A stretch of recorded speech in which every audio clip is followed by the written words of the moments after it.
बिस्मिल्लाहिर्रहमानिर्रहीम अस्सलामु अलैकुम वरहमतुल्लाहि वबरकातुहू। मेरे पाकिस्तानियों, आज एक बड़ी समाअत हुई है अलकादिर ट्रस्ट केस के हवाले से। इससे पहले क्या होता था कि समाअत रखी जाती थी, कैंसिल हो जाती थी, जज भाग जाता था, लास्ट मिनट में केस हटा दिया जाता था। लेकिन आज समाअत हो गई। लेकिन इसमें एक पैटर्न नजर आ रहा है।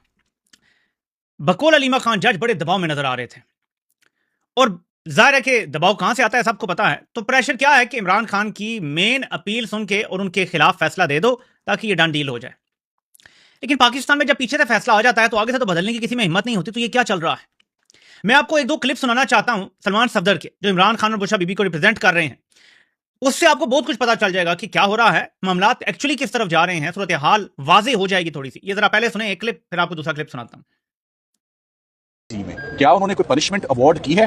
तो जेल हकाम एक ऐसी सजा इमरान खान साहब और उनकी अहलिया को दे रहे हैं जो कि फैसले में लिखी नहीं हुई। सो आज की सबसे शॉकिंग बात यह थी, जिस पर मैंने जज साहिबान से यह दरखास्त की है कि आप सबसे पहले इस केस में आईजी जेल खाना जात को तलब करें, जेल सुपरिटेंडेंट को तलब करें, आप डिप्टी जेल सुपरिटेंडेंट को तलब करें, आप इमरान खान साहब का इलाज का मुकम्मल रिकॉर्ड तलब करें, आप उनकी अहलिया बुशरा इमरान की जो सर्जरी परफॉर्म हुई है अल शिफा में उसका मुकम्मल रिकॉर्ड तलब करें, और जानने की यह भी कोशिश करें कि आखिर ये क्या माजरा है कि जेल के अंदर मियां बीवी दोनों, ये कोई इत्तेफाक की बात नहीं है और ये हम नहीं कह रहे, जेल अथॉरिटीज हमें बुला बुला के कह रही हैं कि अब इमरान खान साहब की एक आंख जाया हो गई है, अब उनकी बेगम की आंख की सर्जरी है वो परफॉर्म हो रही है। सो ये तमाम चीजों की जवाबदेह अडयाला जेल है। अडयाला जेल जब सबसे पहले कोर्ट में आए और आके बताए कि उनको कैदे तन्हाई जो कि टॉर्चरस है, जिसको कोई भी ह्यूमन राइट्स का फोरम, चाहे वो यूनाइटेड नेशंस हो, चाहे वो नेल्सन मंडेला रूल्स हो, चाहे वो जेल मैनुअल हो, चाहे वो प्रिजन रूल्स हो या कॉन्स्टिट्यूशन ऑफ पाकिस्तान हो, उसकी इजाजत ही नहीं है। सो एक illegal punishment is being carried out on the couple. उनकी आंख की कंडीशन बड़ी कॉम्प्लिकेटेड इस वक्त हुई है, अलार्मिंग और बड़ी कंसर्निंग है। तो ये सूरत हाल पहले सामने खुल के रखी गई कि कंडीशन क्या है, हालात क्या हैं जिसमें इमरान खान है और किस किस्म की पनिशमेंट उन्हें दी जा रही है। किसी भी सजा में ये लिखा हुआ तो नहीं है ना कि उन्हें कैद तन्हाई में रखना है। ये रिकॉर्ड का हिस्सा बनाना जरूरी था, एक अदालती रिकॉर्ड का। अब आपको पता है कि जब फैसले पॉजिटिव आने होते हैं तो उसी दिन आ जाते हैं। ऐसा नहीं होता कि जी आपका ऑर्डर दे देंगे या मंडे को आ जाएगा या फ्राइडे को आ जाएगा या 3 हफ्ते बाद आ जाएगा। ऐसा नहीं होता। जब कोई पॉजिटिव होना होता है तो वो फौरी हो जाता है। जज साहब ने पूरी कोशिश की कि सलमान सफदर दलाइल देना शुरू कर दें अलकादिर ट्रस्ट केस की मेन अपील पे। सलमान सफदर साहब जब इमरान खान से मिलकर आए थे तो उन्हें वाज़ेह हिदायत थी इमरान खान की कि आपने मेन अपील पे अभी दलाइल नहीं देने। देखिए, हालांकि हालात पॉजिटिव हो ना, आपको पता हो कि फौज इंटरफेरेंस नहीं कर रही, मीर जाफर न्यूट्रल हो चुका है, तो फिर मेन अपील सुने केस खत्म हो जाएगा। ये तो फायदे की बात है, न्यायालय भी खत्म हो जाएगी, सब कुछ। इमरान खान ये जानते हैं कि मेन अपील पे अगर फैसले भी हो गए, इन हालात में हो गए, तो ये तो डन डील हो जाएगा। फिर इन केस के ऊपर कोई रिव्यू भी नहीं हो सकता, क्योंकि सिर्फ आईनी अदालत देखेगी। सुप्रीम कोर्ट में नहीं जाना केस, इसके बाद आईनी अदालत में जाना है, वहां मीनुद्दीन खान साहब बन के बैठा हुआ है। तो ये सारी चीजें वकला भी देख रहे हैं। वकला की दफा बहुत ठंडे भी नजर आते हैं, हम तनकीद भी करते हैं। बहुत सारी ऐसी बातें जो मैंने आगे भी करनी है। इमरान खान की बहनों के हवाले से जिस तरह पार्टी रद्देमल दे रही है, जिस तरह से सलमान अकरम राजा के हवाले से एक और चीज पता चली है, जिस तरह महमूद अजीज साहब के हवाले से हमेशा से मेरे रिजर्वेशन रहे हैं, उस पर एक और चीज पता चली है, आपको बताता हूं। लेकिन देखिए, सूरत हाल को समझें। वकील जो है वो वहां पे फिर कोशिश कर सकते हैं ना जहां पे अदालतों ने कोई जायज फैसला देना हो। वकील अपनी तरफ से जितना मर्जी अच्छा हो, जब तक मामला पीछे से नहीं बनेंगे तब तक बात तो नहीं बनेगी यहां पे, ठीक है। तो वो मैं आपको कल की वीडियो में भी बता चुका हूं कि पीछे से मामला किन दो वजूहत की वजह से बन सकती है, वो मैं रिपीट नहीं करूंगा। मैं आपको ये क्लिप तो छोटा सा सुनाना चाहता हूं सलमान सफदर का, इसमें मजीद आपको कुछ समझ आएगा। जिस वक्त ये हमें आधा घंटा मिल गया अपनी जमानत के एप्लीकेशन पे दलील देने का, तो दूध का दूध और पानी का पानी हो जाएगा केस मुकदमा है। कितना खोखला मुकदमा है। इसमें इमरान खान साहब और उनकी अहलिया के बैंक अकाउंट्स में या 1 रुपए का भी फायदा नहीं हुआ, नेशनल एक्सचेकर को 1 रुपए का नुकसान भी नहीं हुआ, 1 इंच जमीन का हिस्सा उनके नाम पर नहीं, कोई माली बेजाब्तगी नहीं। तो नैब कैसे हरकत में आई हुई है? 14 साल सजा, 7 साल सजा और कैदे तन्हाई में जो टॉर्चरस है। सो आज इस पर बहुत तफसीली दलाइल जजेस को दिए। मुझे इस बात की खुशी है कि आज उन्होंने इस बात पर इंसिस्ट नहीं किया कि आप अपील आर्ग्यू करें। जजेस सोच रहे हैं, राइट है, ऑनरेबल जजेस का ऑर्डर आना अभी बाकी है। लेट्स सी कि इंशाल्लाह मंडे को क्या फैसला देते हैं। 2 दफा इमरान खान से मुलाकात के लिए अडयाला जेल में जा चुके। तो कम से कम वकील ये कह रहे हैं कि आज उन्होंने बहुत ज्यादा जोर नहीं फिर दिया। जब इन्होंने आगे आर्ग्यूमेंट किए तो उसके बाद फिर उन्होंने कहा ठीक है हम ऑर्डर करते हैं। आपको पता है कि ऑर्डर किस किस्म के आते हैं। हमें याद है जिस तरह जस्टिस आमिर फारूक, उसने तो यार तबाही मचा दी थी कोर्ट में वादा करके कि मैं ये ऑर्डर कर दूंगा, और कई बार 3-3 4-4 हफ्ते बल्कि 2-2 महीने ऑर्डर नहीं करता, तो फिर ऑर्डर आता था तो उसके लिए ऑर्डर आता था। लोग हैरान रह जाते थे, यार इस बंदे ने अदालत में हमें क्या कमिटमेंट दी थी, क्या सब ने ऑर्डर मतलब बात सुनी थी कि क्या ऑर्डर करेंगे और इसने कैसा ऑर्डर कर दिया। यहां भी ऐसा ही होना है। देखिए, 15वें नंबर से लाहौर हाई कोर्ट से बंदा उठा के यहां पे चीफ जस्टिस इसलिए नहीं लगाया कि वो आजादाना फैसले करेगा, वो वही करेगा जो उसे भी जैसे कर्नल कहेगा। तो फिर रास्ता क्या है? देखें, लोग लाएमल मांगते हैं। आपको याद है मैंने एक बार कहा था कि देखें, पीटीआई की जो क्यादत जेलों में नहीं है वो सब कंप्रोमाइज्ड है। कंप्रोमाइज ये नहीं कि बिल्कुल ही बिक गए हैं, कंप्रोमाइज ये कि कहीं ना कहीं बैर मिनिमम कोई कर्नल से सेटलमेंट है यार कि हम ये वाली रेड लाइन नहीं क्रॉस करेंगे तो बस ठीक है, ये वाली नहीं करेंगे तो ठीक है, ये वाली नहीं करेंगे तो ठीक है, इतने इतने में हमें इस डोमेन में हमें खेलने तो इससे आगे हम नहीं बढ़ेंगे। ये कंप्रोमाइज होता है। मैं आपको बता रहा हूं कि जो जो जेल में नहीं है ना पीटीआई के लोग, वो सब किसी ना किसी हद तक कुछ रेड लाइन, कुछ हदूद के अंदर रहने की कमिटमेंट दे चुके हैं। अलीमा खान साहिबा ने जो लाइमल मैं कहता रहता हूं ना, तकरीबन उसी तरह बात कर दी है कि लाइमल क्या हो सकता है इमरान खान की रिहाई का, इन केसेस में भी रिलीफ लेने का क्या लाइमल हो सकता है, इस निजाम को टक्कर देने का क्या लाइमल हो सकता है। जरा ये सुने वो क्या कह रही हैं, क्योंकि फिर इसके बाद बात करते हैं कि महमूद अचकज़ई किधर गायब हैं। सलमान अकरम राजा साहब क्यों इतने खफा हैं इमरान खान की बहन से? मेरी अगर स्ट्रैटेजी सुने तो मैं तो कहूँ कि सारे एमएनए जाके अपने आप को अरेस्ट दे दें, पंजाब असेंबली के एमपीएस जाके सारे अरेस्ट दे दें। इनकी असेंबलियाँ वैसे ही इनकी तो जान निकल जाएगी, समझ आई? ये चलाएंगे कैसे अपना सिस्टम अगर सारों को अरेस्ट कर लिया? इंटरनेशनल न्यूज़ भी बनेगी। मेरी अगर स्ट्रैटेजी माने पीटीआई तो मैं तो कहूँ कि चलें सारे अरेस्ट दे देते हैं, सेनेटर्स भी जेल के सामने जाके कहो जी अरेस्ट कर लो। जब हम जाके सारे अरेस्ट हो गए, मैं तो मेरा तो केस खत्म होगा, मैं तो अरेस्ट हो ही रही हूँ। तो अगर सारे अरेस्ट दे दें तो आप खुद बताएं, अच्छा आइडिया नहीं है? उसके बाद ना नेशनल असेंबली चलेगी, ना पंजाब असेंबली चलेगी, और उसके बाद इंटरनेशनली इतना बड़ा तमाशा बनेगा इनके जो ऊपर बैठे हुए हैं कि इसका मतलब है ये आपको अरेस्ट ही नहीं करेंगे। क्या हमारी लड़ाई किसी से नहीं है। क्या बात कर रहे हो? एक सेकंड, मैं आपको एक चीज बता दूं, पूरी पीटीआई का वोटर नजरियाती वोटर है। जब इमरान खान ने कई दफा कहा है ये वोट ना छूटेगा, ये जुड़ा हुआ है पूरा पाकिस्तान। ये एजेंसियों ने बड़ी कोशिश की कि ये वो खुशखबरी सुनाएं कि पीटीआई में लड़ाई होगी। ये जो ओहदे हैं इनके अंदर से कुछ नहीं फर्क पड़ता। नजरियाती वोट ये कभी भी नहीं तोड़ सकेंगे, ये इनके साथ नहीं है।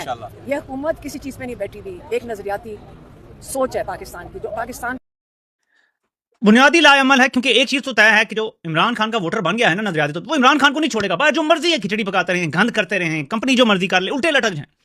मैं आपको बता रहा हूं कि राइट नाउ मीर जाफर कश्मीर भी आजाद करवा लेना लिटरली, तब भी लोग इसको नहीं पसंद करेंगे। इतनी नफरत है इस शख्स के लिए। ये करेगा तो नहीं, ये तो लाया हुआ है, वैसे भी आया नहीं है। ये कर भी दे, ये जंग लड़ के कश्मीर आजाद करवा दे, फिर भी लोग इसको सपोर्ट नहीं करेंगे। इतनी नफरत है इसके लिए। तो फिर लाअमल तो यही हुआ ना कि मैंने क्या कहा था, एक बुनियादी चीज समझें कि जो कर्नल ने आपके लिए रेड लाइन तय कर दिया ना, आप सब उस रेड लाइन को फलांगना शुरू करें, टेस्ट करें, स्ट्रेस टेस्ट करें उस रेड लाइन को। जब आप करेंगे ना, हो सकता है आपको गिरफ्तार कर लिया जाए, हो सकता है आपको थोड़ी और गुंजाइश मिल जाए, आप थोड़ा और आगे बढ़ जाए, रेड लाइन से थोड़ा और आगे बढ़ जाए। बढ़ते बढ़ते वो जो रेड लाइनें हैं ना, उससे आगे ही आजादी का रास्ता है। वो जो रेड लाइन है वो वही लगाते हैं कर्नल की, यहां अंदर तुम कैदी रहोगे, इससे बाहर आजादी है। तो जितने पीटीआई के लीडरान हैं वो सब वो कर्नलों की लगाएगी रेड लाइनें क्रॉस करें। नतीजा या आप जेल में जाएंगे या रेड लाइन मिट जाएगी। दोनों सूरतों में फायदा है। आप सारे जेल में चले जाते हैं। देखिए अभी इन्होंने एक घोंसला बनाया है, हम जमहूरियत, इमेजिन पूरी की पूरी ऑपोजिशन जो पार्टी है कौमी असेंबली में, वो सारी जेलों में चली जाती है, पूरी की पूरी, 1 to all, including barrister Gohar और सारे बाकी जो भी हैं। पंजाब असेंबली में इसी तरह पूरी की पूरी जो पार्टी है वो जेलों में चली जाती है, जो असेंबली में लोग हैं। अब ये दुनिया में कितनी बड़ी खबर बनेगी। लोग कहते हैं कि दुनिया में खबर बनने से क्या फर्क पड़ता है। यार फर्क पड़ता है, जरा गौर तो करो, अमेरिकी मीडिया देखो, अमेरिकी सोशल मीडिया देखो। ईरान का बयानिया अमेरिका में जीत रहा है, इतना फर्क पड़ता है बयानिया और खबरों से। अमेरिकी पब्लिक ट्रंप से नफरत करना शुरू हो गया, उसके अपने वोटर उसके खिलाफ हो गए। बड़े बड़े तगड़े लोग कहते हैं हमने गलती कर दी यार इसको वोट देके, ये ईरान पे वैसे ही चार दौड़ा है। हुआ ना बयानिया का असर, ऐसे ही बयानियों का असर होता है। आज ट्रंप कह रहा है फेवरेट फील्ड मार्शल, आपका बयानिया बन जाए कि ये बंदा पाकिस्तान में ये कर रहा है, एक बार ये बयानिया फैल जाए अमेरिका में, लोग कहेंगे ये फेवरेट फील्ड मार्शल कहता है ये गलत काम कर रहा है, इसका वोटर ये कहना शुरू करते। फर्क पड़ेगा या नहीं पड़ेगा? फर्क पड़ता है। ट्रंप ने क्यों अभी तक हमले जारी नहीं रखे हुए, क्यों रोके हैं, क्यों मुज़ाकरात की टेबल पे आया है मजबूर होकर? क्योंकि उसका वोटर उसके खिलाफ हुआ है और मिड टर्म सर पे खड़े हैं। इन चीजों का बहुत फर्क पड़ता है। तो सारे एमएनए जेलों में, सारे एमपीएस जो अपोजिशन में है जेलों में, क्या होगा? सेनेटर्स सारे जेलों में, इंक्लूडिंग अल्लामा राजा नासिर भी जेल में हो, इधर से महमूद अचकज़ई भी, उनको पीटीआई का बनाया गया अपोजिशन लीडर, वो भी जेल में हो। बड़ा फर्क पड़ेगा। महमूद अचकज़ई पीटीआई के बाहर से, अल्लामा राजा नासिर पीटीआई के बाहर से, वो दोनों भी जेल में हो। अपोजिशन लीडर जी, सेनेट का भी जेल में, कौमी असेंबली का भी जेल में। दुनिया में बयानियों का दौर है, जो बयानिया बना गया वो जीत गया। बयानियों की इतनी कीमत है कि जब लगा नेतन्याहू को कि यार वो तो इस जंग में बयानिया हार गए हैं, तो अगलों ने अपने फ्रंट मैनों के जरिए टिकटॉक अमेरिका खरीद लिया, क्योंकि अमेरिकन पब्लिक खिलाफ हो गई थी उनके। पूरा टिकटॉक खरीद लिया गया। $70 अरब थे, या पता नहीं $90 अरब कितने का सौदा हुआ है, या शायद $30 अरब का, पर अरबों डॉलर खर्च किया गया है बयानिया की जंग के लिए। तो यार मैटर करता है ना, बयानिया बनाओ, जाओ जेलों में, मत डरो। अब मुझे बताएं, क्या महमूद अचकज़ई को यह डर है कि उन पर तशद्दुद होगा? मेरा नहीं ख्याल उन पर तशद्दुद होगा। अल्लामा राजा नासिर अब्बास, मेरा नहीं ख्याल उन पर तशद्दुद। वो जिस तबके को या जिस मकतबे फिक्र को रिप्रेजेंट करते हैं, उनके साथ पंगा करके पहले भी देख चुकी है कंपनी, घबरा गए थे। मेरा नहीं ख्याल उन पर तशद्दुद होगा। इसी तरह बैरिस्टर गोहर है, हमेशा अच्छे बच्चे बनते हैं, नहीं तशद्दुद, उन्होंने जेल में जाकर पांव पकड़ लेने। लेकिन आप जेल में जाएंगे ये खबर बनेगी, आप नहीं है जेल में, विच शोज के आप उन रेड लाइंस के अंदर रह के काम कर रहे हैं जो कर्नलों ने आपके लिए बना दी गई हैं। तो ये इस टाइम सारी परेशानी की बात है। और इसी पे मैं चाहता हूं कि लोग समझें कि क्यों अब तक नताइज नहीं मिल सके पीटीआई को और इमरान खान के हवाले से। अब आगे क्या होना है मैं फिर दोहराता हूं। पहले दो चीजें सुन लें।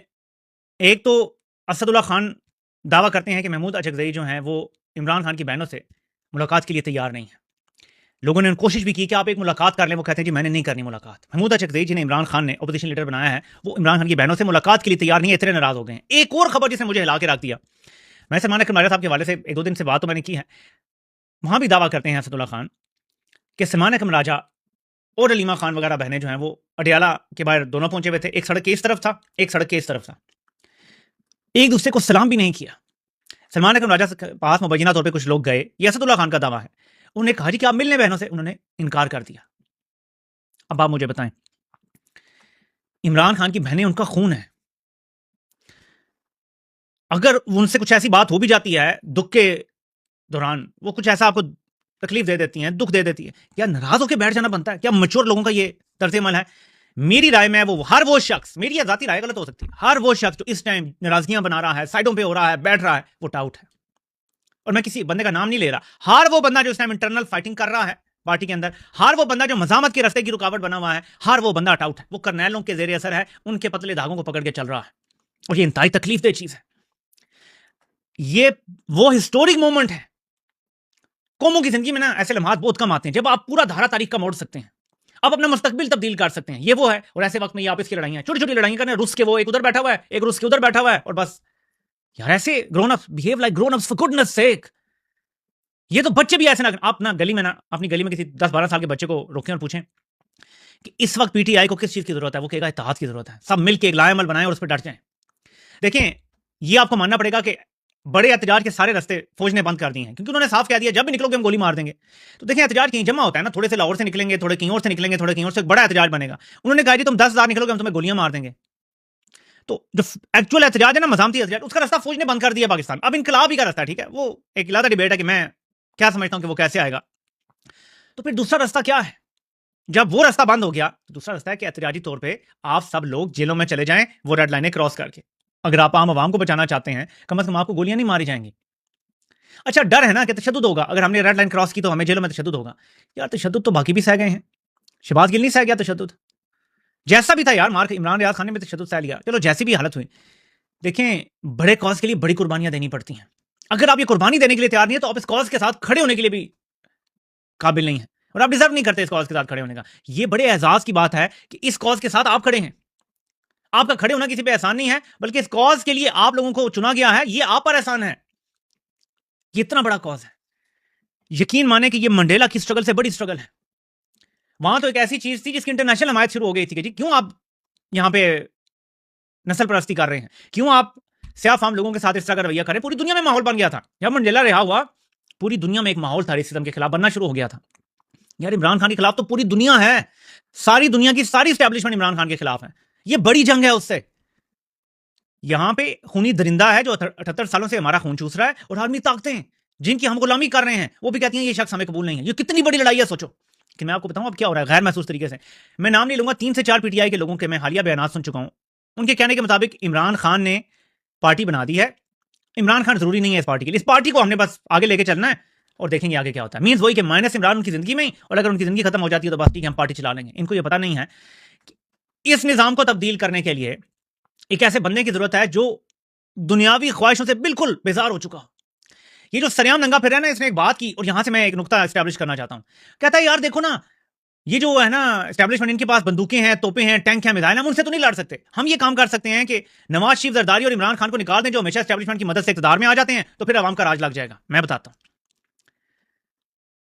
अवाम का राज सिर्फ तब लगेगा जब हम सरेआम जैसे नंगे, और वो जो एक धुतकारे हुए सिंगर और एक रिटायर्ड शुदा क्रिकेटर जैसी जो मोहरें हैं जो कंपनी लॉन्च करती है ना, इन मोहरों को हम निकाल बाहर करेंगे, और उसके साथ साथ शरीफों जरदारी को निकाल बाहर करेंगे।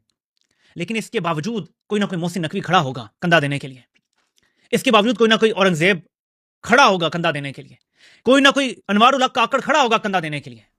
तो कंधे तो नहीं खत्म होंगे, तो फिर क्या तरीका है? जर्नैलों के लिए कब्जे की कॉस्ट बढ़ा दो, ये कब्जा जारी रखना उनके लिए नामुमकिन बना दो। कैसे? Social boycott. अब मैं आपको हर वीडियो में याद करवाऊंगा। आपने कमीशन्ड अफसरान का, जो भी आपके करीबी हैं, रिश्तेदार हैं, जो भी हैं, वो फिर लेफ्टिनेंट है, कप्तान है, मेजर है, कर्नल है, ब्रिगेडियर है, जनरल है, जो भी है, सोशल बायकॉट करें, इससे आप उनको कोई नुकसान नहीं पहुंचा रहे, कोई उनको आप फिजिकल हार्म नहीं दे रहे, आप उनकी कमी खुशी में नहीं जाएंगे, वो आपकी कमी खुशी में नहीं बुलाए जाएंगे, आप उनके घरों से रिश्ते नहीं करेंगे, वो आपके घरों से रिश्ते नहीं करेंगे। मेरे पाकिस्तानियों ये बैर मिनिमम है जो हमें करना पड़ेगा। आपको ये ड्रास्टिक बातें अगर लग रही हैं तो आई डोंट नो मैं और किस तरह कह सकता हूं कि हम पे लिटरली कब्जा हुआ है। ये कब्जा ऐसे नहीं छूटेगा, हमें आउट ऑफ द बॉक्स सोचना पड़ेगा। पीटीआई के जितने भी मेंबरान असेंबली है जो अपोजिशन में बैठे हुए हैं, सबको गिरफ्तारियां देनी चाहिए, सबको वो रेड लाइनें क्रॉस करनी चाहिए जिसकी वजह से गिरफ्तारियां होती हैं। और बाकी ये काम सोशल बायकॉट का काम होना चाहिए। ये 2 काम करें, इसके बाद तीसरा जो लाएमल है वो इंशाल्लाह ताला करते जाएंगे। चैट फोर्ट ऐप जो है मैंने इसीलिए बनाई थी कि सारे लोग जब इससे कनेक्टेड हो जाएंगे, मिलियंस में कनेक्टेड हो जाएंगे, तो इंशाल्लाह ताला फिर एक सेंट्रल ग्रुप्स बनाए जाएंगे।